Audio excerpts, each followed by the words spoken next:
đâm nam bual tuổi dâu kama lung đâm na gió hàng alian ngã nẻo nị pan của sim lệ hàng hi lai sang thong muna kum som thum le giat chinapa kya nga jesu in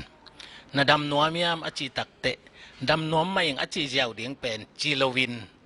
to pao bual tui akilo chiangin hong pua bual tui sunga hong dia hong pap ding mi nei keng achi semok takte akima kya nga achi dam mi te jesu kya nga akhia higi ge hi chinaten chidam te jesu kya nga khia complain china hi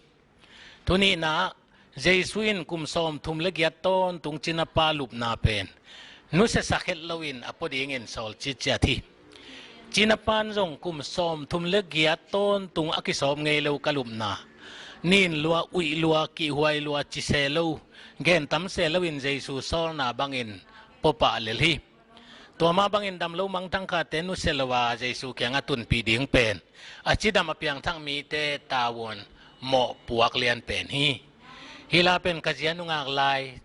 CCOC area gospel apai laya ama sermon kajang na tung ton pana hong piang khia la hiya tun katapa upe nu mun khayen hong sading hi dam na bual tui zo kama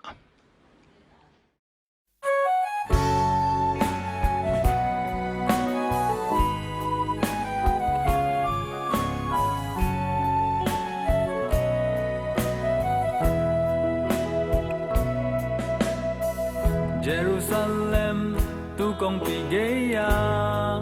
bezata kiti bual kada hi vantung miten bual tui hong lop chang bual tui sunga atung masa chinan tendam na ngahi to bual geya kum som tum legya ton tung china mi pa jesu nam mu chang nadam noam yam chin dong tua pan bo tui kilo chang in bo tui sung hom pua ding nei kang chi dam lo mang tang kha te dam na bua sung tum pi ding nang le ken se ting lian pri in nei hi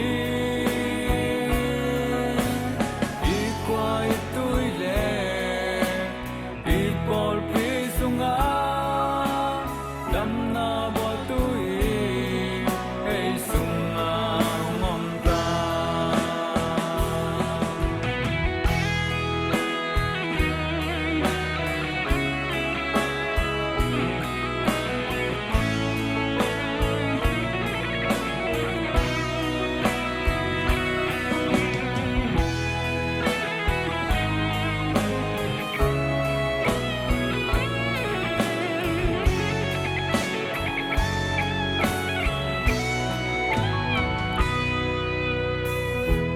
pa kyang jaisun khupya a